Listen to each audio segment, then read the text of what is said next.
Have you ever wondered how being too kind can actually backfire? Let's delve into the life of a man who lived just like that, always ready to lend a hand, a listening ear, or an open heart. Picture a man, brimming with joy and generosity, a beacon of goodwill in a world that often forgot the meaning of the word. This man was loved and appreciated by all who knew him. His kindness was legendary, his spirit was infectious, and his generosity knew no bounds. But here's where the plot thickens. As time passed, people began to see this man not just as a kind soul, but as a resource, a convenience. They began to take him for granted, to use his generosity for their own needs and desires. It started small, a favor here, a concession there, but soon it escalated. People began to expect this man to always be there for them, to always give, to always bend to their needs. Soon, the man who once spread joy and helped others found himself being used. He was no longer the beloved benefactor, but a tool to be used and discarded at will. His kindness was exploited, his generosity was taken advantage of, and his spirit, once bright and unyielding, began to dim. People began to see him not as the kind soul he was, but as a stepping stone to their own goals. His generosity was no longer cherished, but expected, demanded even. The man who once lived for others found himself being used by them, his spirit drained, his joy diminished. And so, the man who lived for others found himself being used by them. His generosity, once a beacon of light in the lives of those around him, had become his downfall. The man who once gave with joy and love found himself being used and discarded, his spirit crushed under the weight of others' expectations and demands. On the other hand, in a parallel universe, there's a man who lives solely for himself. What do you think his life looks like? Imagine a man, let's call him John. John is a mirror reflection of the generous soul from our previous story, but with a twist. He lives life by his own rules, caring only about his own needs and wants. He's the epitome of self-centeredness, a character who doesn't bend to the needs of others. His life is like a fortress, built to protect his interests, his desires, and his ambitions. John is not a villain, he's just a man who's chosen to prioritize himself over everything else. He's not cruel or malicious, but simply indifferent to the needs of others.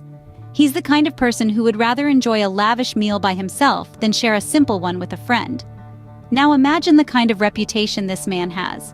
He's the talk of the town, but not in a way anyone would desire. People whisper about him in hushed tones, spreading tales of his selfishness like wildfire. His name becomes synonymous with egoism and heartlessness. Word gets around fast, and soon, John finds himself the subject of scorn and disdain. And what about his relationships? Well, they're as barren as a desert. There's no warmth of companionship, no bonds of friendship, no love blooming in his life.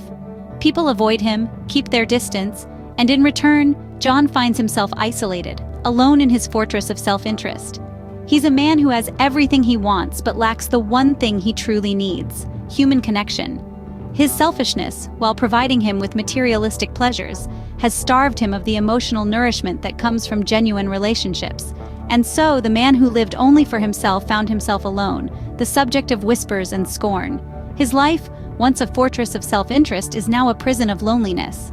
His story serves as a stark reminder that while it's essential to cater to our needs and wants, it's equally important to not lose sight of the value of empathy and connection. So, what happens when you are too kind or too selfish? Let's find out. Imagine a scale, perfectly balanced. On one side, we have our generous soul, always giving, never taking. On the other, our selfish spirit, always taking, never giving. Now tilt that scale to one side. What do you think happens? The balance topples, and so does our life. The generous soul, the man who always puts others before himself, soon finds his well of kindness running dry. He's emptied himself, given every drop of his energy, time, and resources to those around him. And what does he get in return? He is used and drained, left with nothing but a hollow shell of his former self. His kindness, once a shining beacon, has turned into his downfall. He's loved by many, but he's left with nothing for himself. He's so busy showering love on others that he forgets to love himself. On the flip side, we have our selfish spirit, the man who always puts himself before others. He lives life on his own terms, never bending for anyone else. He takes and takes, but never gives back. And what is his reward? He finds himself isolated, loathed by those around him. His selfishness, once a protective shield, has turned into his curse. He's free, but he's alone. He's so busy hoarding love for himself that he forgets to share it with others. In the end, each man pays the price for his extreme behavior. The generous soul, once loved and cherished, is left empty and drained. The selfish spirit, once independent and free, is left isolated and despised. This, my friends, is the consequence of imbalance, of being too kind or too selfish, of forgetting to love oneself or forgetting to love others, of giving too much or taking too much, of forgetting that life is a delicate balance of give and take. Each man, in his own way, paid the price for his extreme behavior. But what if there's a middle ground, a balance between selflessness and selfishness? Imagine walking on a tightrope, where on one side lies the pit of extreme generosity, and on the other, the abyss of selfishness. Our task is to maintain our balance, to walk this rope with grace and assurance. A balanced approach to life means being kind and generous, but also being mindful of your own needs and boundaries. You don't have to give until you're empty, and you certainly don't have to take until there's nothing left. It's about knowing when to help and when to step back, when to give and when to keep. Living this way might feel like a dance, a rhythm of giving and receiving that creates harmony within and around you. The potential benefits are enormous: respect, fulfillment, and a sense of purpose. Finding the balance, that's the key to a fulfilling and respected life.